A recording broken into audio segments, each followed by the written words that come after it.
Welcome to the Creative Play and Podcast Network.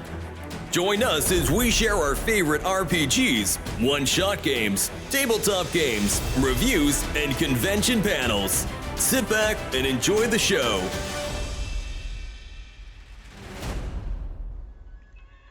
Hi, this is Kelly, aka Trixie from Ragnarok and Roll, assigned to Ragnarok Story, and Tilda Wimblewick from D&D Journey of the 5th Edition. First off, I would just like to say thank you to everyone for listening to our varied adventures, as well as for rating us on iTunes and rpgpodcast.com. If you haven't rated us yet, we would greatly appreciate it if you could. And if you're looking for more ways to support our efforts, we are now on Patreon, a great site where you can help us continue making more podcasts, as well as some special surprises for our patrons. If you can, please look us up at www.patreon.com/cppn. Every little bit helps. And again, thank you for listening. All right, so our next guest today is an award-winning comic book creator known for his extensive work with Marvel and DC, including the titles The Avengers, Justice League, and of course, The Flash. Please welcome the amazing Scott Kolins. Thank you for coming. I know you're on tight time, and I appreciate you spending the time with us today. Of course. I guess my first question for you today is I learned that you went first to a traditional college, and then before decided to switch to the famous Joe Kubert School. Right. Can everybody hear me? I'm sorry, I was a little away from my mic. Switched to the Joe Kubert School. What prompted the change? It was really just the academic curriculum that they would have involved in the regular college that I went to, which was by my hometown. But it was a full college, so they had a whole art program, Bachelor of Arts, which a couple friends of mine did go through. Pardon me. But I even showed the instructors that I had at that time what I wanted to do. I showed them comic book stuff. I showed them the pages I was already working on. I had already formed or been part of a comic book club, where in my hometown I was lucky enough to find that there was a comic book artist working in my hometown. And a bunch of us kids would bother him, so we made a little club out of it, so it was only one day a week that we would bother him so he could get his deadlines done. But through all of that, I figured out what the page looked like, what the size of it was, all those different things. So when I got to college, when I graduated high school, I showed the instructors at college, at the regular Bachelor of Arts kind of college, and they just were bewildered. They didn't know what to do. This was a while ago. I think a lot of colleges now have curriculums that include comics or storyboards or anything similar to that. But this was a while ago. And yeah, they had nothing. He just shook his head. He had no idea how to help me or what to do about it. So another friend of mine at the same time had the same frustration, and we both looked through a couple different choices. And one of them was the Kubert School, and we decided, okay, let's give it a shot and see how it goes. We actually didn't know that much about it. I learned much more about the school after I was there and all the alumni that they had and all that kind of stuff. But thankfully, the Kubert School did turn out to be the perfect place. Especially for the time that I broke in, they really stressed the idea of not only being as exact and correct as you could be with knowing your figure anatomy and your perspective and all these different things and storytelling and different stuff. They also were very adamant about the deadlines of your assignments in class and stuff like that. And a lot of those did build up. So you were effectively drawing some, 40, 60 hours during the week to get those assignments done. It was a lot. And more than anything else, like 50% of the points of any assignment would have been just handing it in on time. Because when I broke into comics at that time, that was still that was a huge cardinal sin to be late. That was not acceptable at that time because it would have costed the company when they were printing their comic books, it would have cost them $20,000 or $40,000 to be running late.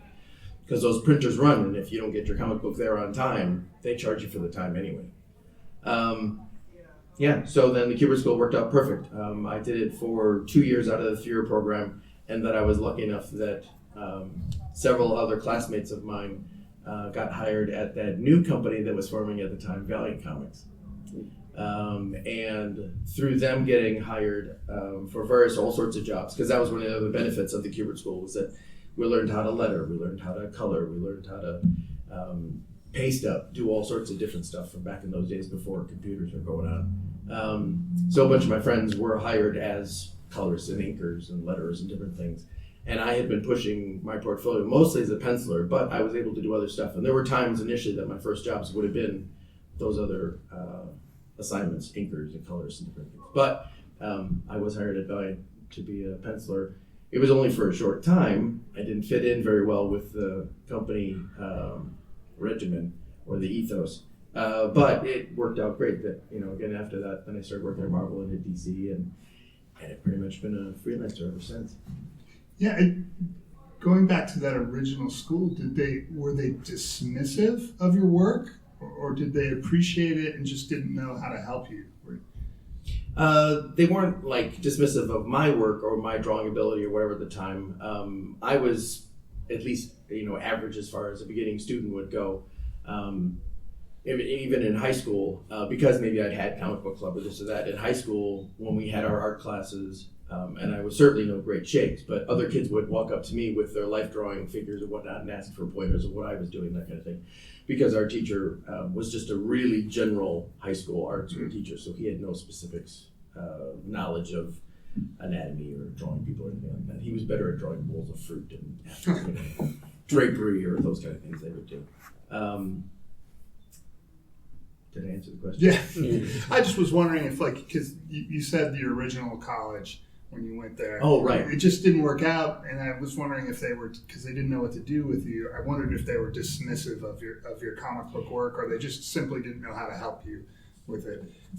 I actually had the professor I had at the time was a new young guy that had just been at that college a couple of years. He was actually really cool. He was a nice guy. But he was just bewildered. He had no idea how to help me or anything else. Yeah, I think if I would have asked some of actually the previous professors that had more tenure or whatever all during that time, they probably would have been dismissive. They would have, but at least he was young enough not to write it offhand.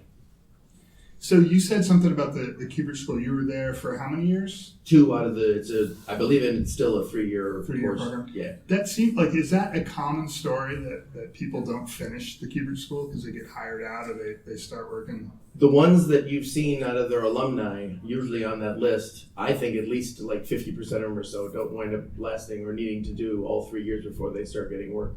And I don't know if that means they had just a better background or lucky like I did because I had a comic book artist in my hometown or that kind of thing. But yeah, there's a bunch of them I think out of that list that didn't go all 3 years. And also I was in that same way. One of the great things about the Kubert School was that all of the instructors that are there, or at least I believe that's how it still is, but it was one of their bragging points, was that all of their professors there were working artists in whatever field that they were teaching. Some of the teachers I had while I was there were Kim DeMolder, who was inker at Marvel Comics at the time. And in fact, during my first year working with him or having him as a teacher, he and my other buddy that also came from my hometown, we both made it to the school. He hired us as backgrounders at one point because he needed the help getting that monthly grind done on the various projects he would get. Excuse me. And then the second year I was at the school, I had Bart Sears as a teacher. And it was about a year or so before Bart really blew up as the giant name that he came to be by 93 or whatever. And he was a great teacher. And he was also, again, one of those guys where beyond what we did in class, he also then set up extra time for us outside of class because a bunch of us, again, would just bother the heck out of him at all sorts of times. So he goes, well, let's meet after school and let's work on some more projects and do all sorts of stuff. Yeah, he is great. Really, really great. He also gave me my first interview up at DC Comic Books, which, as fate would have it, was with Archie Goodwin, who he had some connection with and doing stuff. And he actually told me at the time that I certainly wasn't ready for a project, he said, but he did want me to have the experience of the interview and talk about it, and he thought Archie would actually be the nicest guy to do that and not, crush me with telling me what I needed to learn. And Archie gave me some great advice during that interview. Was that hard to hear, or was it something that Oh, it was terribly hard to hear. One of my teachers says, "Look, I'll set you up in this thing so you can go on this interview. You're not ready, but you can have this next little step and see how it, how it's organized or how it goes, that kind of thing." But his honesty was probably the best thing for you there. Oh yeah. So eventually you were discovered at Marvel right after Valiant didn't work out, right? So you were discovered at Marvel, and you worked there for a time, becoming one of the Ramita Raiders. Can you tell us what your experience was working at Marvel, and then what is a Ramita Raider? A Ramita Raider was a program that was started by the mid '80s, about a decade or so before me. It was okay. So in working in-house at Marvel Comic Books, there would be a room about the size of this room that would be sectioned off occasionally, where it would be the bullpen, the famous bullpen that you'd always hear about in the Stanley soapbox and all that kind of stuff. Or at least the one as it was in the 80s, not the one he wrote about in the 60s. But beyond all the work that they did in the bullpen, and there were letters there and paste up and all sorts of people working, for some reason they needed a special group of hired on almost like assistants or interns, but we were paid. That they just need them to do our corrections. And we worked straight with John Romita himself. He had his office. We were down a separate corridor from the rest of the bullpen. John Romita had his office, who I interviewed with to get the job. Then next to him, he had an assistant art director, Steve Geiger at the time, and then there was a room for 3 or 4 of us, depending on who was working at that time. And we would just get whatever requests that came through from the editors came in, that somebody drew the wrong boot on Captain America or whatever it was at the time, which included also reformatting some artwork for different things because like pinup books and different things were getting popular at the time, the swimsuit specials and all those things. So we would occasionally reformat older pieces of artwork where there would have been a UPC box in the middle if it was a cover or something like that. We would fill it in to then make it printable in the new book. So we were doing art corrections for most of it. But it also at various times left us plenty of actual free time in there because it was if there wasn't any job, if there wasn't a correction coming through, then we could kind of do what we wanted to do. So most of us were either working on our portfolios on our own jobs or little side jobs that we would pick up in the office. But more than not, what I would wind up doing is getting my next set of samples together, making photocopies, and then spending time just walking around the hallway, knocking on doors. Oh wow! So was that intimidating at all, working with John Romita, or had you not realized that No. who he was? Meeting him was initially, daunting and all that kind of stuff. But he was such a nice guy. Absolutely disarming, average everyday guy, had no airs about him at all. He's very positive. He could be very strong and critical about certain things and what he needed to be done. But it was always very positive to all of us guys that were in the Raider office. And he always kind of felt like we were like some sort of like great-grandchildren of his and stuff too, which was really nice. I've seen the list later on that he kept a list of every one of the guys that was a Ramita Raider over the years, which I thought was really nice. He didn't have to keep a list of everybody that worked through. But a lot of famous names had gone through there. Kevin McGuire, I'm going to blank on all the other ones now, but he's the first one that comes to my mind.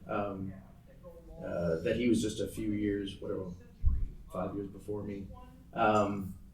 He was just a great guy. And in fact, one of my first real freelance jobs for Marvel after that was a Spider-Man story. And I could draw Spider-Man okay, but I was having a devil of a time drawing Peter Parker. It just wasn't looking like Peter Parker. So actually, that's what I did was in the middle of that job, I took my pages up to John and I said, please help. And he was always super gracious about any of that stuff. He said, oh, sure, come on down. What's problem? What is it that's catching you? He'd talk us through it, the whole thing. And then, he'd put tracing paper over my drawing, which is what I was really looking for, and have him fix everything when he'd just draw it all. So I found a couple tracing papers over the years that I did keep from stuff that he'd sketched on. Oh, that's awesome. The idea that you're getting like advice on how to draw Peter Parker. I know. That's crazy. That's awesome. Yeah. So eventually you ended up in DC. And you became best known for your work probably on The Flash, would you say? What was it like working with Jeff Johns on The Flash, and what was that experience like? That was another real special, magical time. I had started working with Jeff before we were on The Flash. He had that other book, Stars and Stripe, where he had the Star Spangled Kid or the female version, all that stuff. We were both working at various stages with Mike Carlin, the editor at that point. I had finished up some previous jobs and some runs on stuff. Like I had almost done about a year's worth of Legion of Superheroes before that. But even though the book was getting changed and overhauled and everything else, DC was very happy with my work at the time. So they kept feeding me little jobs here and there to make sure that I stayed comfortable at DC and didn't wander back to Marvel or something else. They were really good and loyal about that back then. And at some point in those extra jobs, that's where I got a couple fill-ins on Stars and Stripe with Jeff.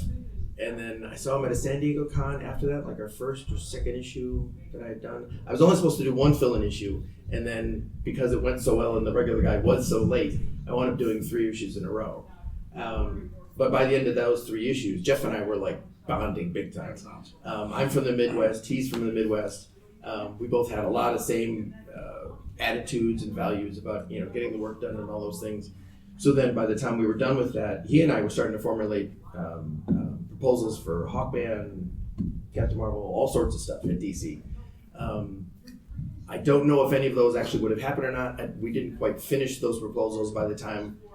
Okay, the timeline of getting on Flash is weird. Jeff and I had those proposals. While we were actually still formulating them and figuring out how we were going to do them, I got a phone call from the Flash editor saying, about 6 months earlier, saying, "Hey, would you like to do an issue of The Flash?" I said, "Sure, why not? That's great." And again, I was getting all sorts of little jobs here and there from DC. I was doing a Wonder Woman job here, or all sorts of different things. Green Lantern job.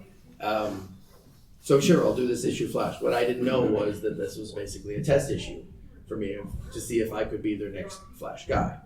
They liked the issue, everything was great. I drew it in my more standard style of time, which included shadows and other things with it. But I'll admit that once I was drawing it, sometimes when you're drawing characters in books, or a lot of times, I find that it could take me 3 to 6 months working on that book to really get the feel of the character and what the book needs to do and everything.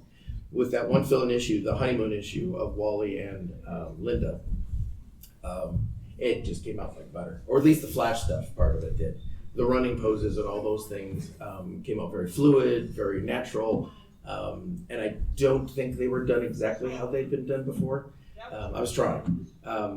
Anyway, that went well enough so that I was hired for the regular book. But the complicated story is that when I was given the job of the monthly Flash book, Scott McCloud was the writer listed for the job. That only lasted about a month or something in there, where I was told I was going to get a script soon, and then Scott dropped out. Then I can't remember if there were 2 more people, 3. I remember that Jerry Ordway was also on the list. That at one point the Flash editor called me and said, "Hey, I've now got Jerry Ordway writing the book. Is that cool with you?" And I said, "Sure, of course, that's fine." I got no problem with that at all. But again, I didn't even get to talk to Scott. I didn't get to talk to Jerry before only a week or 2 or whatever later. Then Jerry had dropped out of it too. And by that point, the Flash editor was like, "Okay, I've run through my Rolodex of the top guys I was thinking of to work on this book." I had known this editor for years. I'd known him actually at my start at Marvel Comic Books. He was an editor at Marvel Comic Books too for a while. Anyway, we kind of knew each other, so it was a little more comfortable. And he said, "I'm not sure who to ask next. Do you have a suggestion?" And I said, "Well, there's this guy I was working with on Stars and Stripe." And I said, "He's a huge Flash fan, and I think he's really good." And I did. I really did like the Stars and Stripe stuff. And I really liked his dedication and how hard he worked and all these things. And his communication level. He was really in tight with his whole team. He likes to talk to everybody on the team. So I suggested to Joey. Joey said, "Okay, we'll give him a shot." And then it was a weird thing. So whether you guys saw the comic books was that Jeff wrote 6 issues of an arc before I got on the book, which was all like backwards and everything. So I wound up waiting for months, waiting to see if Jeff was going to get hired on full as the regular writer. And I had other jobs that DC was having me do at the time. But by his 2nd or 3rd issue, I think, of that arc, they decided, he was good for the job. Yeah. And then it was just magic after that. As soon as he knew he had the job officially, at that point, we were both on the West Coast. He was down in LA. I was up in the San Francisco Bay Area. And again, something that Jeff does that no one else has ever done. In my entire career, no, it doesn't matter who I've worked with, anything else. He flew up from LA, and we spent a weekend just talking about the book. And he had a map that he wanted to make of Keystone, that he was working on stuff. He was already doing some little bit of sketches of some of the characters and what he wanted to do with them. Like I said, he's a huge Flash fan. That is his favorite book. And then he started telling me about the Rogues and everything else too. So that was just a complete invigorating weekend. Plus, like I said, I've never done that with any other writer that I worked with. I've had chats over the phone or this or that, occasional emails or whatever. But for him to take that time and then come up and see me where I was and hang out and do all that stuff. And then while we were working on the book, we talked every day. At least once a day we'd chat about stuff, about whatever was going on with the book or wherever we thought the book was going, or also the multitude of reasons going on. And he's just a great guy to work with, not only just being super talented, but just being that kind of a friendly guy and always looking for, looking for my opinion on stuff or whatever. And sometimes it was little things, sometimes it was big things. I suggested to him that we should make a new trickster that was a kid, an evil Robin. So that's where Axel came from as that young kid version of trickster. Jeff was the one who wanted us to give a new costume or update the costume for Weather Wizard. So that went through all those things, but that's because Jeff wanted that. We just talked about everything about the book. I knew early on that Hunter Zolomon was going to be turning into Zoom and doing all that stuff, and I thought that was great, how he was organizing it. That again, that's one of my favorite pieces of those adventure kind of comic books, is that you get that long haul of a story that could last a year or even 3 years or whatever on it. And so we were on there about 3 years, and at the beginning of our time, about 6 months in, somewhere in there, we introduced the Hunter Zolomon character to be another police force character that Wally was working with. And then 2.5 to 3 years later, we then turn him into one of his ultimate villains. And I think that's a great payoff for the readers of the book. I always loved that stuff when they did that in Titans or X-Men or anything else.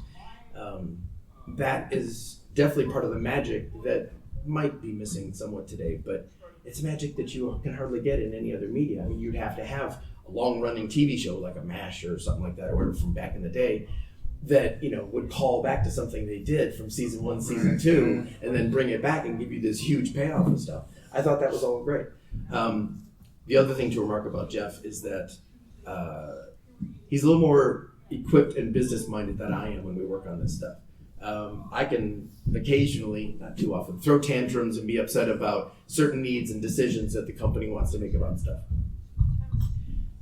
Jeff is not built that way at all. He is a consummate professional, still trying to do the absolute best that it is for the book. But the example I'll give you is that when we did Rogue's Revenge, after we hadn't done Flash stuff for a while, I came back to DC after being in Marvel again for a number of years. We started with the Rogue's Revenge book, but the Rogue's Revenge book was supposed to be the Flash and Rogue's Revenge, or Flash and the Rogues, or whatever it was. So Wally was supposed to be in that book throughout the whole 3 issues. After he'd written the first issue, or at least half of the first issue, I know I'd seen some pages, and Jeff and I were talking about them, how it was working out. Jeff called me one afternoon and said, "Hey, I hate to tell you this, but Rogues is dead." And I was crushed. I'm like, "What are you talking about? What do you mean it's dead? This was the book, when I came back to DC, that was one of the big things that Jeff was telling me, come back and we'll do this book." So I got really upset about it. It didn't take more than an hour that Jeff got off the phone with me, thought about it for a minute, called DC back, and yeah, he's got their ear and they're comfortable with him and everything else. But that doesn't mean they're not going to say no on other projects. They told us no after Flash was done, the original one we did. He and I, again, had a bunch of different proposals shooting out there for the Atom, for Hawkman or Captain Marvel, whatever else. And they said no to us. But at this point, for Rogue's Revenge, after they had said no to the project, I think mostly because they didn't want Wally West in a separate book, because this was also leading into the return of Barry Allen. They didn't want Wally West to have that kind of a strong presence as a Flash character for it. I think that's what it was. But anyway, within about an hour, Jeff called me back and said, "I've got it re-greenlit. It's only the Rogues, no Wally." And I went, "Okay, how are we gonna?" And then we talked about it for a little bit, and then we both, by the end of that conversation, were like, "This is even better. This is a better story." That wouldn't have happened if it was just left up to me. I would have been, screaming and crying and throwing a tantrum and everything else, and then figuring out, what else I was going to do. Jeff was the one who saw that through line, going like, "Oh, okay, this is their complaint. How can I work within this complaint? Fix this. You're given just these box of tools of, whatever to sandbox to play in. How can I rearrange this and then get this to the company and still have us do a neat comic book?" He's a master at that. That's so cool. Yeah. Well, I have other questions for you, but I want to give folks in the audience a chance to ask any questions if they have them. Anybody out there have any questions? Yes, sir. What's one of your favorite projects that you worked on, personally? Well, actually, Flash would be definitely one of them. They're all personal on some level or another. There's been very few projects that I've ever done that didn't, I didn't feel like I learned from, or that by the time, even if not at the beginning, by the time I finished it, that I felt really honored to work with it. I loved working with Keith Giffen and all the other guys that I've worked with. Beyond that, for the mainstream, I will say the most personally rewarding jobs that I've had were either ones that I got to write and draw for the big companies like Solomon Grundy or Citizen Cold, stuff like that, or the creator-owned stuff that I'm doing. Like I did Adam Point 3, that miniseries, Pastaways with Matt Kint, and my new book, Patra. That if you guys want stickers, I brought stickers for the end of this thing. It's just that level of involvement with those projects. Again, Patra, I have James Robinson on as a writer, but just like I was with Jeff on The Flash or the other books that I really did enjoy, we were working with Keith Giffen on Blue Beetle or Larfleeze or any of those things.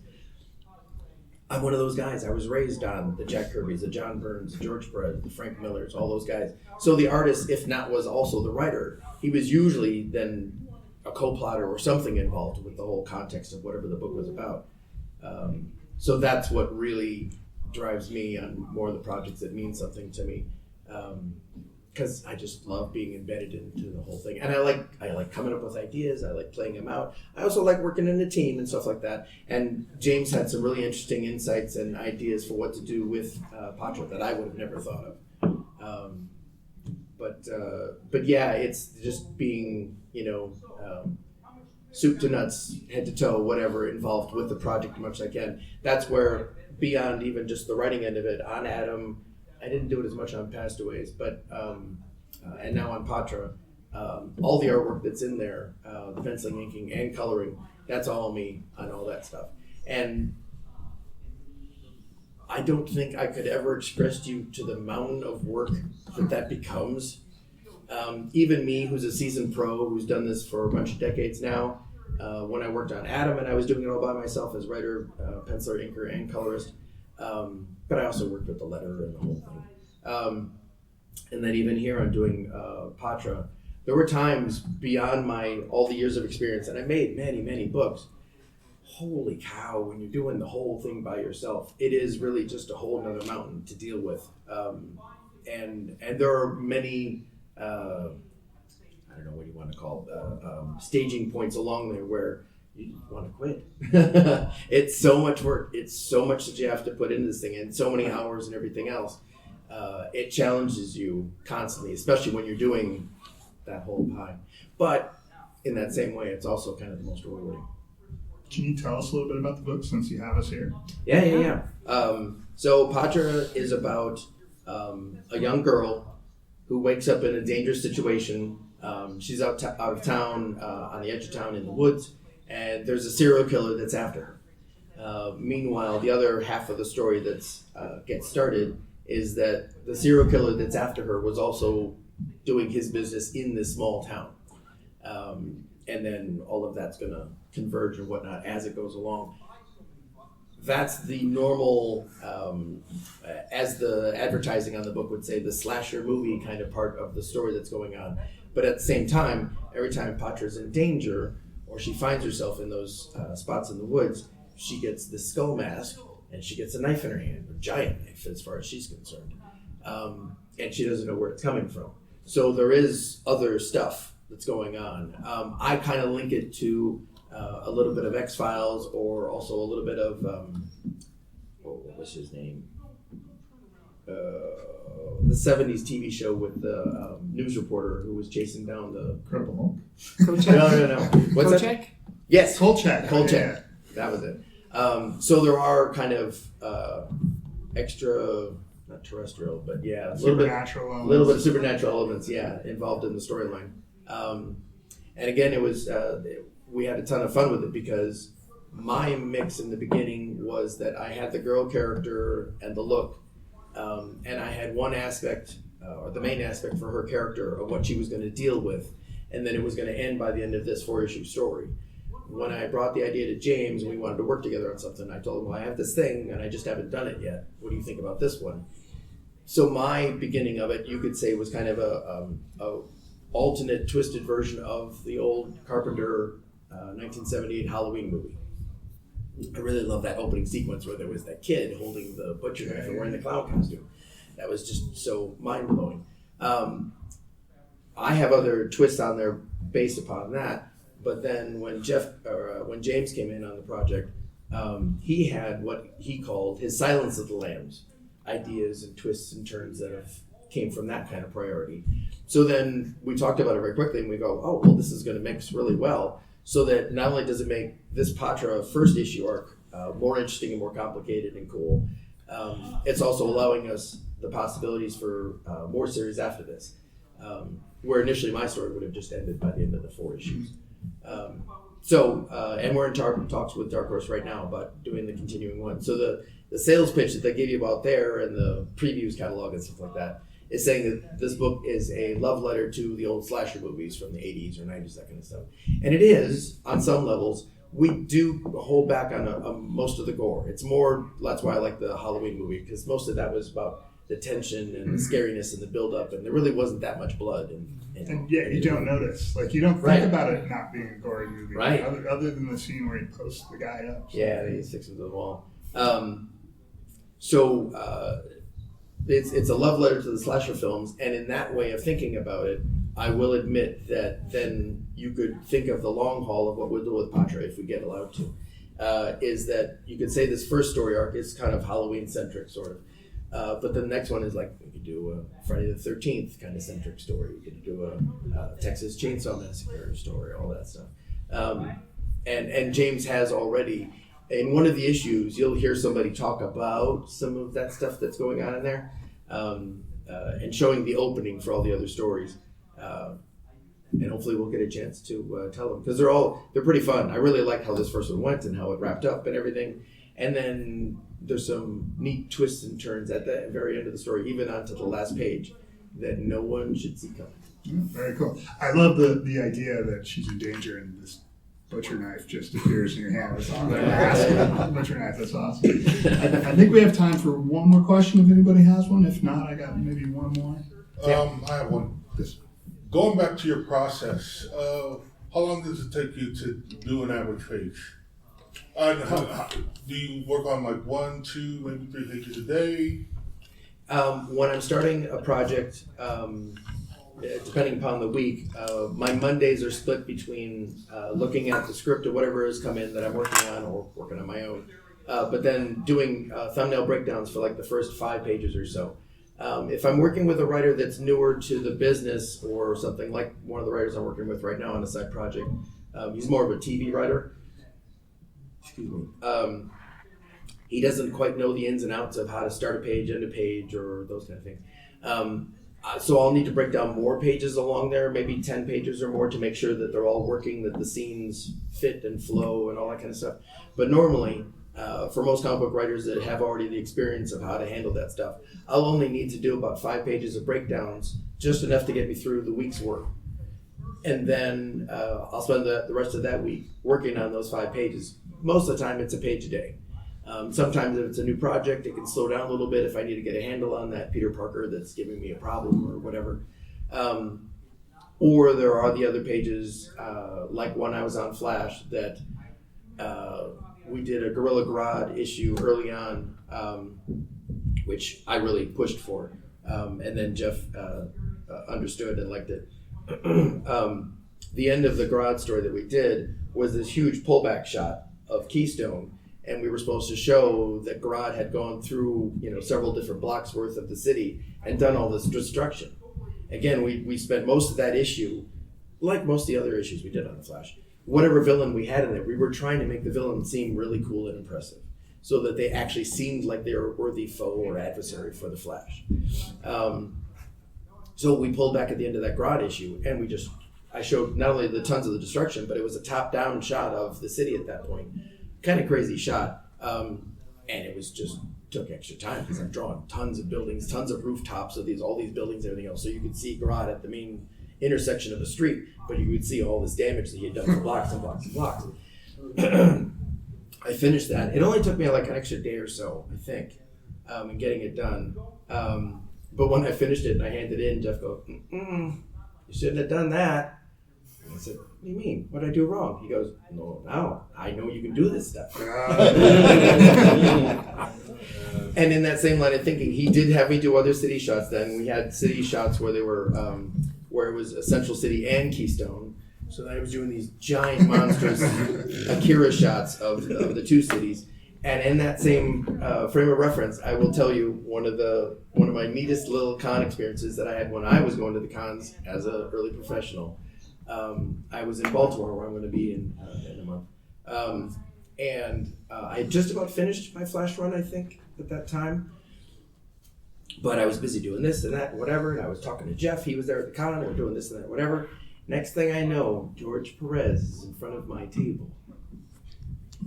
I'm quavering because when I was still breaking in, a friend and I had done a terrible 4 or 6 page comic book that we'd gone up to George and shown him our book and said, please tell us, that we're geniuses. Yeah. Right? George is an absolutely angel of a person. He was sweet, nice, super positive, everything else. But he will cut you to the bone when you're showing him crap. And our book was crap. But we left that meeting with George at that time split. We were crushed, and we wanted to just burn our 6 pages that we just had right now. They were absolutely used. There was nothing to save about any of them. But we were also flying on a cloud because we had just heard all this great advice from George Perez. And he left us with the enthusiasm to do this, that we wanted to do this. We wanted to get better at all of this. Cut to the Baltimore that I was at Flash Time. George walked up, looked at a couple of my pages, said he had heard about me, looked through a couple more, and he pointed to one of the pages I did that was, again, one of these crazy double-page spreads of just tons of detail and tons of backgrounds and everything else going on. And he goes, once you do this, they're going to keep asking. I went, yeah, I know. But that was a super neat moment for me to bond with George on that same thing, because he was obviously in that same boat. Yeah. He'd gone over into the crazy detail stuff, the armies of people that he would draw, and then he was constantly asked to draw armies of people. Yeah. So what the takeaway from this conversation is, don't put your best foot forward. I want to thank Mr. Kolins for joining us today. I know you got to jump on a plane directly after this almost. Yeah. But thank you so much. Absolutely. And thank you guys for hanging out. We appreciate you all week. And thank you for coming to Tucson Comic Con. I know you guys appreciate you coming out. Yeah. Absolutely. That sounds like a really cool comic. Check it out. Thank you. Oh yeah, and the first issue of Patra came out last week. Oh. Thank you for listening to the Creative Play-In Podcast Network.